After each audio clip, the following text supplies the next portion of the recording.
క్రీస్తు ప్రభు పునరుద్ధానము, క్రీస్తు ప్రభు పట్టాభిషేకము. క్రీస్తు ప్రభు పునరుద్ధానము, పట్టాభిషేకం. ఈ అంశాన్ని మీతో ధ్యానించాలని ఈ ప్రభు దినములో ఆశపడుతున్నాను. క్రీస్తు ప్రభు కల్వరి శిలువను జయించి సాతానును వాడి అధికారమును ఓడించి జయవీరుడుగా మరణము ములును విరిచి మరణ భయము చేత దాస్యత్వములకు లోనైన వారిని మరణ భయం నుంచి విడిపించి ఆయన జయవీరుడిగా ఉన్నాడండి. ఆయన జయవీరుడిగా ఉన్నాడు. క్రీస్తు ప్రభు జయవీరుడు, మరణము ములును విరిచిన దేవుడు, సాతానును మన కాళ్ళ కింద చితగుంచినటువంటి దేవుడు. క్రీస్తు ప్రభువు పునరుద్ధానం లేకుండా ఉంటే మనకు ధైర్యం లేదండి. క్రైస్తవునికి గొప్ప నిదర్శనం ఏంటంటే క్రీస్తు ప్రభు పునరుద్ధానం. కాబట్టి ఆయన జయవీరుడిగా ఉన్నాడు. ఆయన జయవీరుడిగా కావడానికి కారణం గమనించినట్లయితే ఒక సత్యాన్ని మనందరూ నేర్చుకున్నాం.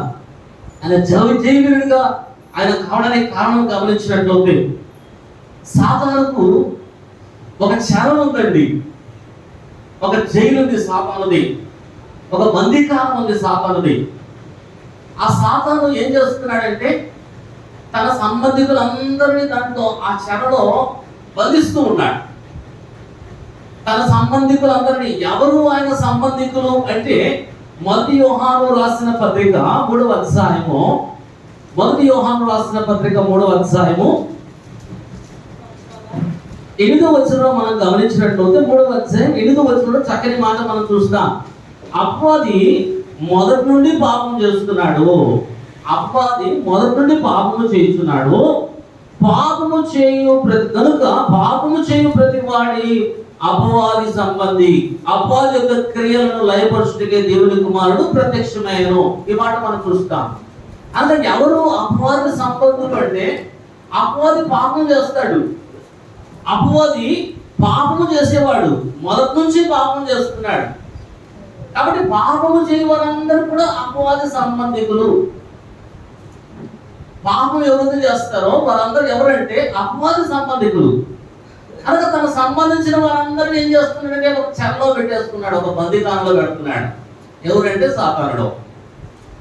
తన యొక్క చెర, తన బందీకానంలో ఆయన పెట్టుకుంటున్నాడు. తర్వాత ఏ భేదం లేదు, అందరూ పాపము చేసి దేవుడు అనుగ్రహించిన మహిమలో పొందలేకపోతున్నారు.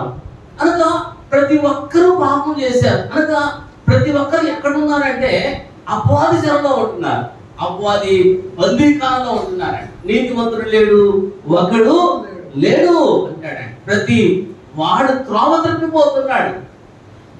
అనగా లోకంలో గమనించినట్లయితే ప్రతి మానవుడు త్రోవ తప్పి అపవాది సంబంధిగా, అపవాది చెరలో, అపవాది బందీకాలలో, అపవాది బానిసత్వపు శృంఖలాలను ధరించుకొని అపవాది చెరలో ఉంటున్నాడు ప్రతి మానవుడు అండి. ప్రతి మానవుడు అలాగా అపవాది చెరలో ఉంటూ ఉన్నాడు. అలాంటి ఆ చెరను అపవాది ఏం చేస్తున్నాడంటే దరిదాపుగా 4000 సంవత్సరాలు అధికారము కలిగి, 4000 సంవత్సరాలు అధికారము కలిగి తన అధికారంతో తన చెరలో ఉన్నటువంటి ప్రతి మానవుడిని ఆ చెరలో నుంచి విడిపించబడకుండా, ఆ జైల్లో నుంచి విమోచించబడకుండా, ఆ జైల్లో నుంచి అతను తప్పించుకోకుండా ప్రతి ఒక్కరిని ఏం చేస్తున్నాడంటే ఇందాక మనం చదువుకున్న లూకాసు వార్త 11వ అధ్యాయంలో మనం చదువుకున్నాం. ఏం చేస్తున్నాడు అంటే ఆ సాతానుడు ఏం చేస్తున్నాడు అంటే చూడండి, లూకాసు వార్త 11వ అధ్యాయము 21వ వచనంలో గమనించినట్లయితే బలవంతుడు ఆయుధములు ధరించుకొని తన ఆవరణమును కాచుకున్నప్పుడు అతని చుట్టూ భద్రముగా ఉంటున్నాం. బలవంతుడు సాతానుడు అండి. ఎంత బలవంతుడు మనం జ్ఞాపకం చేసుకున్నాం. వాడు ఘట సర్పము, గర్జించు సింహము వాడు. అలాంటి గర్జించు సింహము, అలాంటి ఘట సర్పము ఏం చేస్తున్నాడంటే తన ఆయుధాలు ధరించుకొని తన చెరలో ఉన్నటువంటి తన సొత్తునంతటిని భద్రముగా కాపాడుకుంటున్నాడు. తన సొత్తంతటి భద్రంగా కాపాడుకుంటున్నాడు. తనకి చెరలో ఉన్న ప్రతి ఒక్క పాపిని, ప్రతి ఒక్క పాపపు బానిసత్వంలో మరుగుతున్న వాణిని ఏం చేస్తాడు? తప్పించుకొని పోకుండా ఆయన కాపలాగా అతని ఆస్తి అండి ఇదంతా కూడా కాపాడుకుంటున్నాడు. 4000 సంవత్సరాలుగా ప్రతి మానవుడు సాతాను యొక్క బందీఖానలో, పాపములో మగ్గిపోతున్నాడు. దేవుని ఉగ్రతకు పాత్రై ఉన్నాడు. పాపంలో ఉంటే పాపంలోనే మరణిస్తే ఆయన నిత్య శిక్షకు పాత్ర అవుతాడండి. కాబట్టి ప్రతి మానవుడి స్థితి ఎట్లుందంటే ప్రతి మానవుడు సాతాను బందీఖానలో ఉన్నాడు.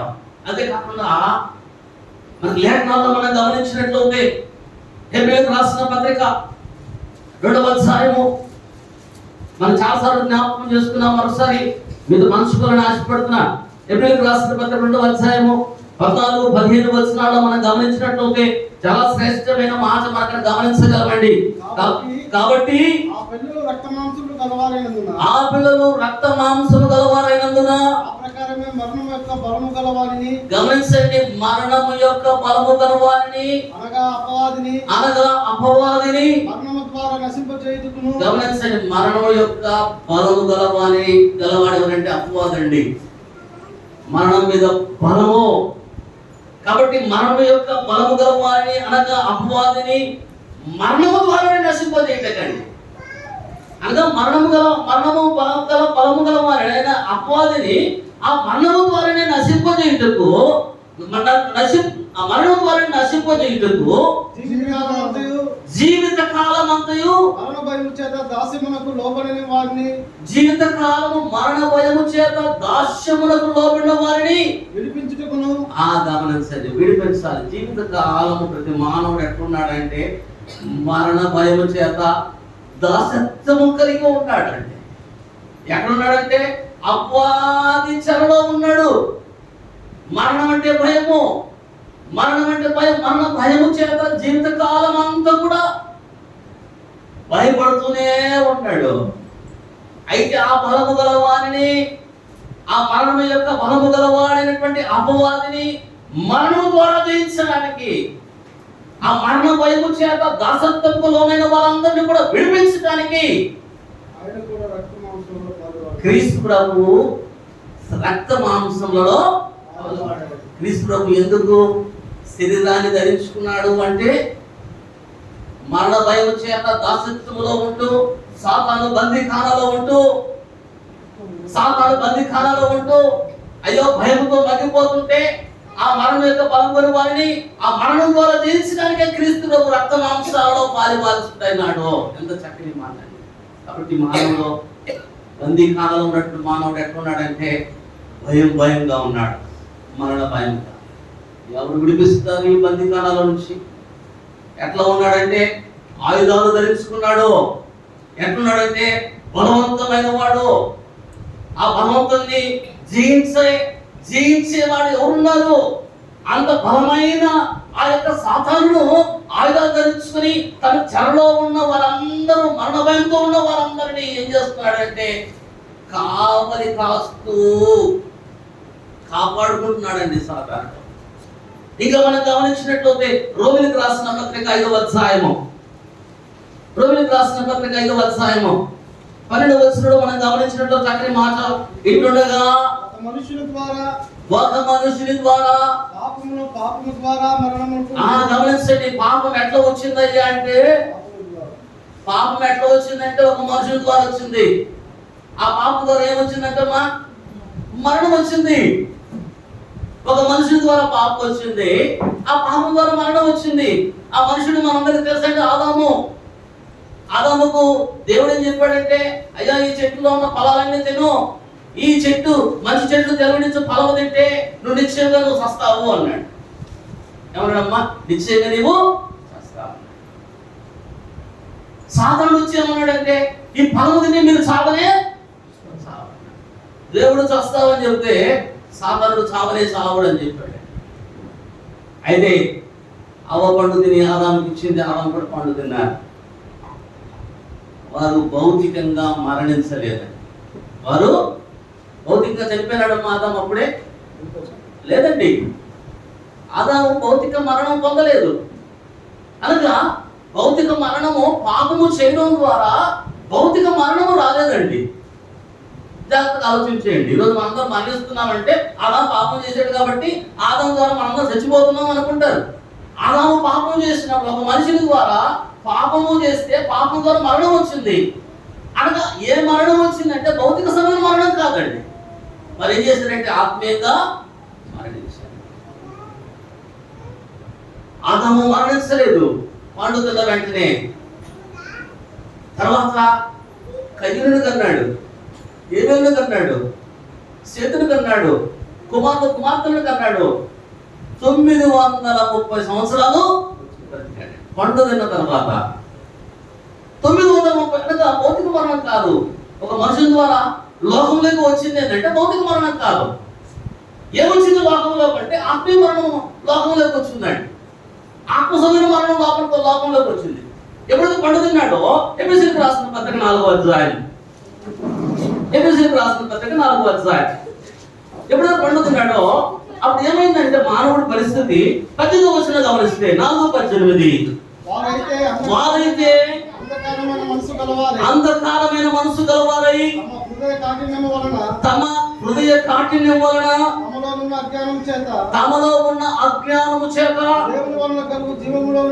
గమనించండి. ఎప్పుడైతే పండు తిన్నాడో దేవుని వలన కలుగు జీవములో నుంచి వేరుపరచబడిన వారై అంటాడు.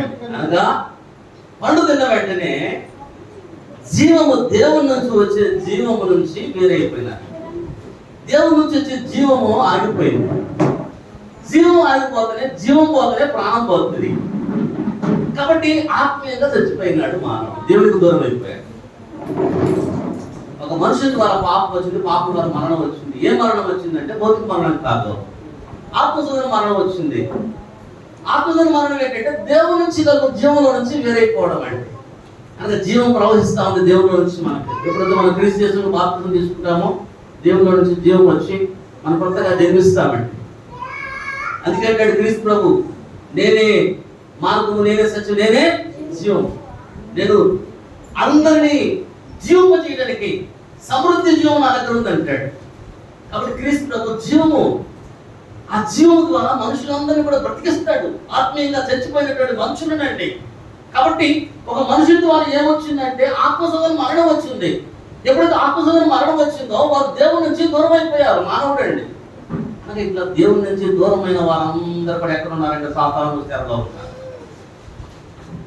అతిక్రమం చేతనో ఎఫెసీయుల 2:18 పాపం చేతనో చచ్చిన వారై ఉండగా అంటాడు. అనగా లోకంలో ప్రతి ఒక్కరూ అధికారం చేత పాపం చేత ఆత్మీయంగా మరణించి చచ్చిన స్థితిలో ఉండి ఈ యొక్క సాతాను యొక్క చెరలో, సాతాను యొక్క జైలులో, సాతాను యొక్క బందీఖానలో వాడు నగ్గిపోతున్నాడండి. ఎన్ని సంవత్సరాలు అంటే 4000 సంవత్సరాలు.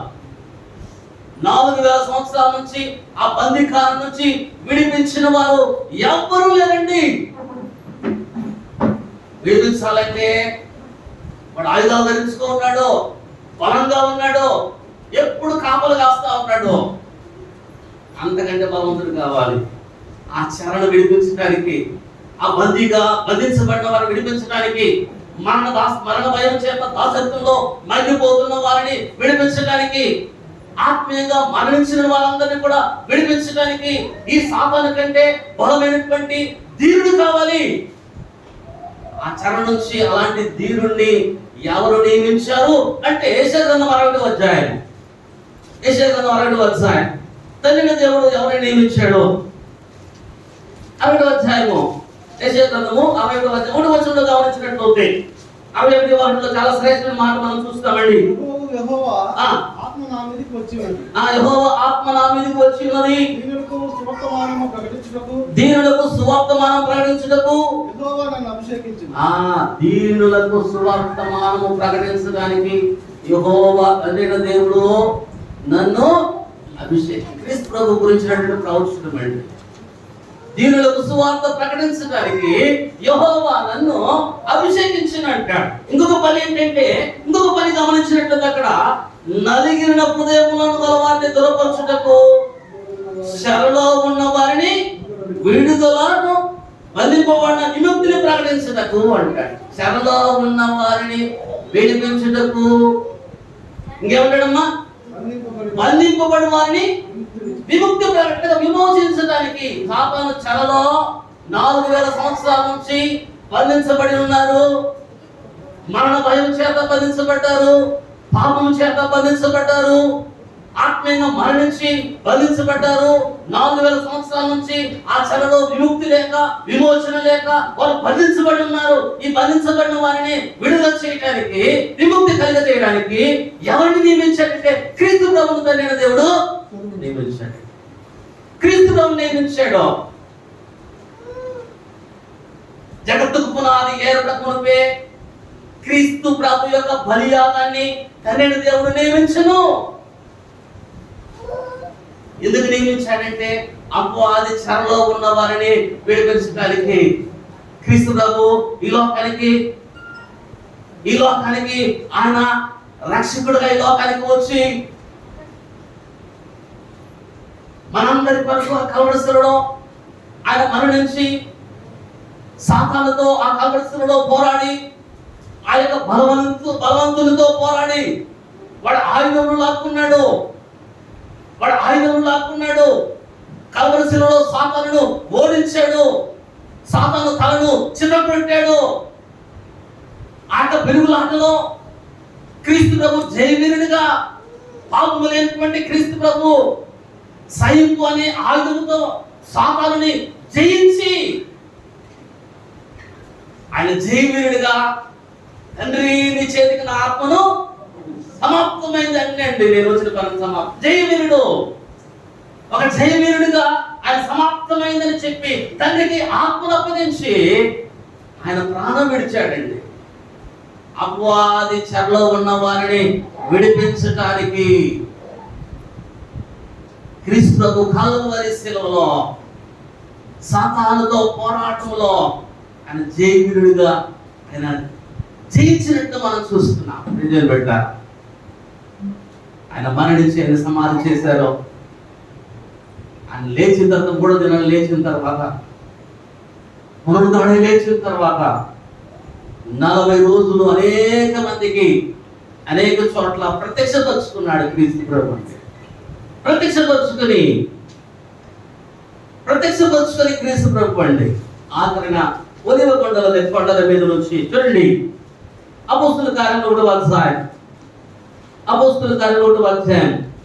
8వ వచనంలో మనం గమనించినట్లయితే 8 నుంచి అపోస్తుల కార్యం 1వ అధ్యాయం 8 నుంచి మనం గమనించినట్లయితే, పరిశుద్ధాత్మ మీ మీదకి వచ్చినప్పుడు మీరు శక్తి నొందెదరు.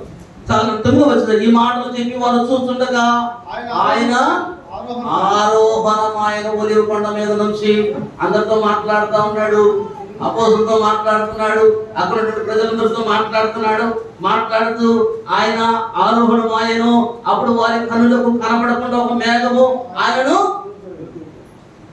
మరణాన్ని జయించి తిరిగి లేచిన తర్వాత, మృత్యుంజయుడికి లేచిన తర్వాత జయవీరుడిగా ఆయన ఆరోహణం అవుతున్నాడంటే ఒక మేఘము తీసుకుని వెళ్ళిపోయింది. ఆయన క్రీస్తు ప్రభువును ఒక మేఘము తీసుకెళ్ళిపోయింది. అందరూ ఆశ్చర్యంగా పైకి కన్నులెత్తి చూస్తా ఉన్నారు. చూడండి, ఆయన వెలుచుండగా ఆకాశం వైపు తేరి చూస్తుంది. ఇదిగో తెల్లని వస్త్రములు ధరించుకుని 2 మనుషులు వారి యొద్ద నిలిచి, గలిలే మనుషులారా, మీరెందుకు నిలిచి ఆకాశం వైపు తేరి చూస్తున్నారు? మీ యొద్ద నుండి పరలోకములకు చేర్చుకోబడిన యేసే. ఆయన ఆరోహణమై ఎక్కడికి వెళ్ళాడమ్మా? నేరుగా ఎక్కడికి వెళ్ళాడు? పరలోకానికి జయవీరుడిగా, జయశాలిగా, బలమైన సాతానును ఓడించి, సాతాను చెరలో ఉన్నటువంటి పాపలందరినీ కూడా విమోచించి జయవీరుడిగా ఆయన అందరూ చూస్తుండగా మేఘం చేత కొనుకోబడ్డాడండి. ఎక్కడికంటే పరలోకాన్ని కొనుకోబడ్డాడు. నిజంగా పరలోక రాజ్యంలో ఎంత సందడి ఉంటుంది. దేవదూతలు, తండ్రి అయిన దేవుడు, దేవదూతలు క్రీస్తు ప్రభు వస్తుంటే, ఒక జయవీరుడిగా వస్తుంటే, ఒక జయవీరుడిగా వస్తుంటే ఎంత సంబరం ఉంటుందండి. పరలోక రాజ్యంలో ఎంత ఆనందం ఉంటుందండి, ఎంత సంతోషం. ఆ పరలోక రాజ్యానికి క్రీస్తు ప్రభు వస్తుంటే ఒక జయవీరుడిగా తన తండ్రి అభిష్టాన్ని నెరవేర్చి బలవంతుడైన సాతానును ఆయన ఆయన ఆయన తలను చిత్తగొట్టి సాతాను బంధకాల్లో ఉన్నటువంటి పాపులందరినీ కూడా ఆ చరణంతా కూడా ఆ వారందరిని విడిపించి చరణగా పట్టుకొని తన పరిశుద్ధమైన రక్తముతో, పాపము లేని రక్తముతో, నిర్దోషమైన రక్తముతో క్రీస్తు ప్రభు జయవీరుడిగా పరలోక రాజ్యానికి ఆయన వెళ్తా ఉంటే అబ్బా ఎంత సంబరం అండి, ఎంత సంతోషం. దూతలు ఎంతో సంబరపడిపోయింటారు. ఆ సందర్భము దానియేలు ప్రవక్త మనం చక్కగా వివరించినట్టు మనం చూస్తున్నాం. దానియేలు గ్రంథము 7వ అధ్యాయము ఒకసారి మనం చూద్దాం. దానియేలు గ్రంథం 7వ అధ్యాయము, దానియేలు గ్రంథము 7వ అధ్యాయము మన 13 నుంచి మనం చదివినట్లయితే చాలా చక్కని మాట, దయచేసి అందరూ తీయండి. దానియేలు గ్రంథం 7వ అధ్యాయం 13 నుంచి మనం చదివినట్లు చక్కని మాటలు అక్కడ మనం దాన్ని గమనించగలమండి. దానియేలుకు కలిగిన దర్శనాల గురించి పరిశుద్ధాత్మ దేవుడు జ్ఞాపకం చేస్తున్నాడండి. జయవీరుడిగా క్రీస్తు ప్రభు పరలోక రాజ్యానికి ప్రవేశిస్తున్నప్పుడు అక్కడ జరిగిన వృత్తాంతాన్ని ఇక్కడ దానియేలు ప్రవక్త దానియేలు చక్కగా మనకు వివరించినట్టు మనం చూస్తున్నాం. రాత్రి కలిగిన దర్శనములను నేను ఇంకా చూస్తుండగా ఆకాశం మేఘాలుడై మనుష్య కుమారుని పోలిన అప్పుడు వచ్చి చూస్తా ఉంటే ఆకాశం మేఘాలుడై ఎవరు వస్తున్నారంటమ్మా? మనుష్య కుమారుడు వచ్చాడంటమ్మా. ఎక్కడికంటే పరలోక రాజ్యానికి పరమునకు ఆయన మేఘాలుడై జయవీరుడిగా ఆయన మనుషు పోలికగా వచ్చి ఆ మహావృతుడకు వారి సన్నిధిని ప్రవేశించి మహావృతుడు తగిన దేవుడు ఆ మహావృతుడైన తండ్రి దేవుడి దగ్గరికి ప్రవేశించాడు. చదువునాను. ఆయన సముఖమునకు తేబడెను సకల జనములను రాష్ట్రములను ఆయా భాషలు మాట్లాడువారును ఆయనను సేవించినట్లు ప్రభుత్వమును మహిమయు ఆధిపత్యమును ఆయనకు ఇయ్యబడిన పట్టాభిషేకము అక్కడ జరుగుతుందండి. క్రీస్తు ప్రభు పట్టాభిషేకము. క్రీస్తు ప్రభు ఆరోహణై వెళ్ళి పరలోక ప్రవేశం చేసుకున్నప్పుడు అక్కడ క్రీస్తు ప్రభువుకు తండ్రి దేవుడు ఒక గొప్ప పట్టాభిషేకం చేస్తున్నాడండి.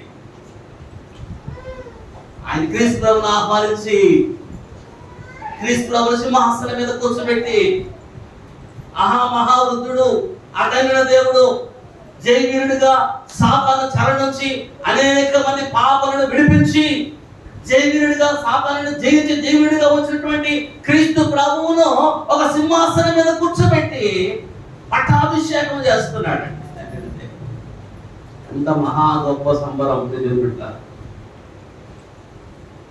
ఎంత మహా గొప్ప సంబరం.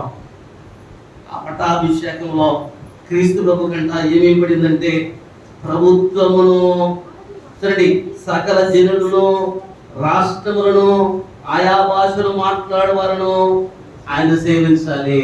అధికారం ఇవ్వబడిపోయింది క్రీస్తు. సాధారణంగా మనం చూస్తూ ఉంటాం, మన ప్రజాస్వామ్య ఎలక్షన్లు జరుగుతాయి, ముఖ్యమంత్రులు ఎన్నుకుంటాం, ప్రధానమంత్రి ఎన్నుకుంటాం. వారి ప్రమాణ స్వీకారం రోజున వారికి అన్ని అధికారాలు ఇవ్వబడతాయి. ప్రమాణ స్వీకారం చేసిన రోజు వారికి అన్ని అధికారాలు ఇవ్వబడతాయి. అట్లాగే క్రీస్తు ప్రభువు పట్టాభిషేకము తండ్రి దేవుని సమక్షంలో తండ్రి కుడి పార్శ్వంలో కూర్చున్నప్పుడు క్రీస్తు ప్రభువుకి ఏమి ఇవ్వబడుతున్నాయంటే సకల జనులు ఆయన సేవించాలంటండి. రాష్ట్రములను ఆయా భాషలు మాట్లాడవాలను ఆయనను సేవించినట్లు ఏమి ఇవ్వబడిందంటే ప్రభుత్వమును మహిమయు ఆధిపత్యమును, అనగా సమస్త ప్రభుత్వం మీద అధికారము, ఆయన సమస్త మహిమ సమస్త ఆధిపత్యము క్రీస్తు ప్రభువుకు తండ్రి దేవుని సమక్షంలో పట్టాభిషేకం జరిగిన రోజున ఆయనకి ఇవ్వబడిందంటే తండ్రి దేవుడు ప్రకటిస్తున్నాడు, సమస్త మనుషులు ఆయన సేవించాలి, క్రీస్తు ప్రభువు సేవించాలి. ఇంకా జయవీరుడిగా పరలోక చేర్చబడినటువంటి క్రీస్తు ప్రభువుకు ఇంకా ఏమి అధికారాలు ఇవ్వబడినాయని మనం గమనించినట్లయితే మత్తయి సువార్త 8వ అధ్యాయము ఒకసారి మనం చూద్దాం.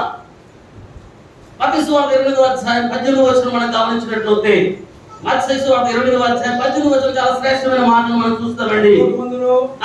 భూమి మీదను నాకు సర్వాధికారం ఇవ్వబడింది. ఏమి పడిందంటే పరలోకమందును భూమి మీద నాకు సర్వాధికారము ఇయ్యబడి ఉన్నది. సర్వాధికారము క్రీస్తు ప్రభువుకి ఇవ్వబడిందండి. సర్వాధికారం.